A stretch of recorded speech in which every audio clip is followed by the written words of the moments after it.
Channel মুক্তার সাইজি।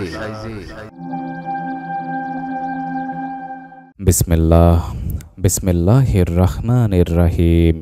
এই জগতে কিছু কিছু মানুষ আছে যারা অর্থ, ধন, সম্পদের অহংকার করে থাকে। আবার কিছু মানুষ আছে যারা নিজেকে বড় ধার্মিক মনে করে অহংকার করে থাকে।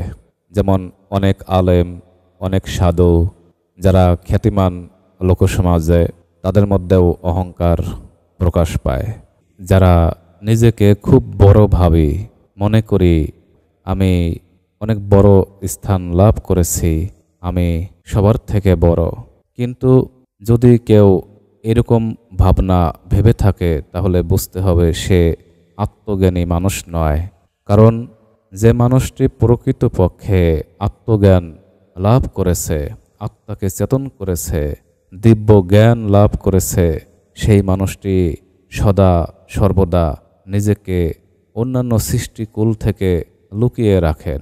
তিনি নিজেকে অন্যান্য সৃষ্টির কাছে প্রকাশ করেন না তার স্থানের কথা।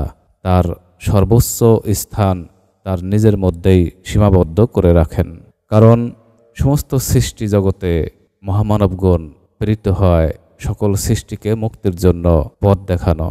এখন একজন আত্মজ্ঞানী মানুষ, দিব্যজ্ঞানী মানুষ, আলেক মানুষ, তিনি যদি তার নিজের পরিচয়টা সকল সৃষ্টির কাছে প্রকাশ করে দেন, তাহলে সেখানে তার ক্ষেত্রে অন্যান্য সৃষ্টিকে মুক্তির পথে শিক্ষা দেওয়ার জন্য অনেক ব্যাঘাত ঘটে থাকে। যে প্রতিকূলতার মধ্যে তাকে অবস্থান করে সকল সৃষ্টির মুক্তির পথ দেখানো, তার পক্ষে অনেক বিড়ম্বনা সৃষ্টি হয়। তাই যারা দিব্যজ্ঞানী মানুষ, আলেক মানুষ, আত্মচৈতন্য মানুষ, আল্লাহ তাআলার ওলি, তারা কখনো নিজেকে কোনো সৃষ্টির কাছে বড় বলে সম্বোধন করেন না। সবসময় ছদ্মবেশেই থাকতে চান। ছদ্মবেশ ধারণ করে সকল সৃষ্টির মুক্তির কথা বলে তারপর সেখান থেকে আবার ছদ্মবেশেই কেটে পড়েন। তাই বুঝতে হবে, যারা নিজেকে জাহির করে, নিজেকে বড় ভাবে এবং সকল সৃষ্টির মাঝে নিজেকে বড় বলে প্রকাশ করতে চায়, বুঝতে হবে সে আত্মজ্ঞান লাভ করেনি, সে দিব্যজ্ঞান লাভ করেনি। প্রিয় দর্শকগণ, পরিশেষে ছোট্ট একটি কথা বলতে চাই, তা হলো কারো অপেক্ষায় নিজেকে শ্রেষ্ঠ মনে করা উচিত নয়। নিজেকে ছোট বলে না জানা পর্যন্ত হাজার সাধন ভজন চেষ্টা, তপস্যা করে তাতে কিছুই হবে না। কারণ একটি বাস্তব নিদর্শন হচ্ছে ইবলিশ শয়তান। তিনি আল্লাহ তাআলার সর্বোচ্চ স্থান লাভ করেছিল ইবাদত করতে করতে, এবং আল্লাহ তাআলার আরশে আজিম পর্যন্ত ইবলিশ শয়তান ইবাদত করতে করতে সেখানে পৌঁছে গিয়েছিল। কিন্তু তাতে কি হলো? ইবলিশ যখন নিজেকে বড় ভাবল, নিজেকে বড় মনে করল, তার স্থান হয়ে গেল সর্বনিম্ন স্থান ইবলিশের কাতারে। তাই এই ঘটনা আল্লাহ পাক সকল সৃষ্টিকে বোঝানোর জন্যই করেছেন। কারণ কোনো বান্দা যদি আল্লাহকে পেয়ে যায়, আল্লাহকে পাওয়ার পরেও যদি সে তার মনে বিন্দু পরিমাণ অহংকার বোধ থাকে, তাহলে সে আল্লাহ তাআলার স্থান থেকে বিচ্ছিন্ন হয়ে যায়। তার ভিতরে আর আল্লাহর স্থান থাকে না।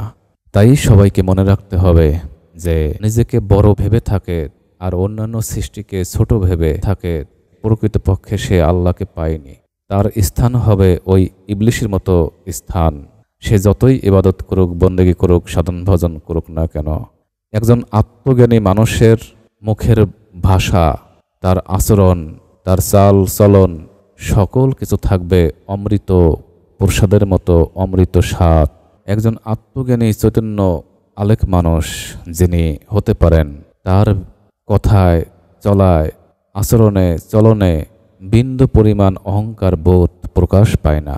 সে থাকে মাটির মানুষ, আলেক মানুষ, সহজ মানুষ। তার আচরণে সকল সৃষ্টি মাথা নত করে তার চরণ ধুলি নেওয়ার জন্য ছুটে বেড়াবে।